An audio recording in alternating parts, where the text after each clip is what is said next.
রয়েছেন সহকারী কমিশনার ভূমি মহোদয়, উপস্থিত রয়েছেন প্রাণী সম্পদ কর্মকর্তা মহোদয়, উপস্থিত রয়েছেন আজকে যে আয়োজনের জন্য যেনারা আসছেন বাইরে থেকে দুই কর্মকর্তা মহোদয় এবং মহিলা কলেজের ভাইস প্রিন্সিপাল মহোদয় এবং অফিসার বৃন্দ এবং রাজনৈতিক বৃন্দ আব্দুল্লাহ আনসারী সহ সকল শিক্ষক শিক্ষিকা যারা স্টলে রয়েছেন এবং সামনে উপবিষ্ট ছাত্রছাত্রী সমন্বয়ক সবাইকে আমার সালাম, আসসালামু আলাইকুম।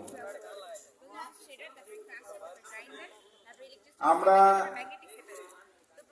আজকের এই প্রদর্শনীর মূল উদ্দেশ্য বুঝতে পেরেছি যে আমরা আমাদের কাছে যা আছে, আমাদের যে এখানের আবহাওয়া, এখানে যে প্রযুক্তি, এখানে যে কার্যক্রম, এইটাকে কিভাবে লাক্সই করতে পারি। এটা হলো পরিবেশের প্রতি কোনো বিরূপ প্রতিক্রিয়া না হয়ে আমরা কিভাবে প্রযুক্তিকে কাজে লাগাতে পারি। আমার নিজস্ব মাথার আইডিয়া থেকে নিয়ে আমরা কিভাবে একটা লাক্সই প্রযুক্তি তৈরি করব, যে প্রযুক্তির মাধ্যমে আমার এই প্রকল্পটা মানুষ গ্রহণ করবে, যেটার পরিবেশের কোনো ক্ষতি করবে না এবং সহজেই করা সম্ভব। আজকের মূল শীর্ষ আলোচনা হলো এইটাই। আমরা অলরেডি স্টলের মাধ্যমে আমরা সবাই সবার প্রযুক্তি দেখাইছি। আমি কৃষি বিভাগের লোক, আমি এটুকুই বলতে চাই যে আমাদের বাংলাদেশে কিন্তু 30টা হলো কৃষি পরিবেশ অঞ্চল। 30টা কৃষি পরিবেশ অঞ্চলের 30 রকমের, ওইখানে ওই মাটির 30 রকমের পরিবেশ বিরাজ করে। কোন পরিবেশে কোন ফসল হবে, কোন জায়গায় হাট মাটি, কোন জায়গায় উঁচু মাটি, কোন জায়গায় সমতল মাটি, কোন জায়গায় নিচু মাটি, কোন জায়গার জন্য কোন ফসল উপযোগী, পানি সাশ্রয়ের জন্য কি ফসল উপযোগী, আমরা কৃষি বিভাগ এখানে অলরেডি স্টলের মাধ্যমে দেখাইছি। তো আমি একটাই মেসেজ দিতে চাই যে আমাদের এই সাপাহার বরেন্দ্র অঞ্চল, এখানে পানির অভাব রয়েছে, তাই আমরা আম বাগানের দিকে ঝুঁকে গেছি এবং মার্শাল্লাহ আমরা আম্রপালি, বাড়িফোর, ব্যানানা ম্যাঙ্গো এবং 12 মাসি আম আমরা এখানে উৎপাদন করতে সক্ষম হয়েছি। কিন্তু আপনাদের সবাইকে আমি একটা মেসেজ দিতে চাই।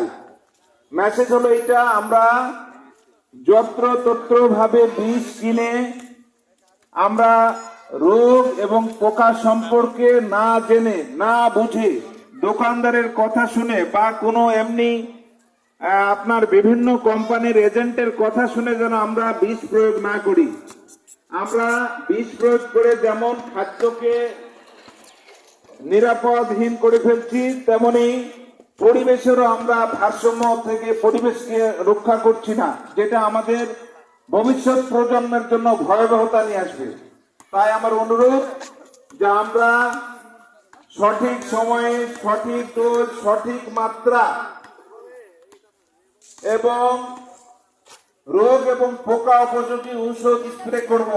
আমরা আর যত্রতত্র ওষুধ প্রয়োগ করব না, এটা হলো আমার মেসেজ। তাহলে হবে কি, আমাদের এই যে ফসল উৎপাদন হতো না যে জমিগুলায়, এখানে আম বাগান হয়েছে, এই আম বাগানকে আমরা ধরে রাখতে চাইলে আমরা যত্রতত্র আর বীজ প্রয়োগ করবো না, এইটুকু আপনারা মনে রাখবেন। আর আরেকটা মেসেজ, আপনাদের যে কোনো পরামর্শ পাওয়ার জন্য আমাদের যোগাযোগ করবেন, বিনা পয়সায় আপনাদের পরামর্শ দেওয়া হবে।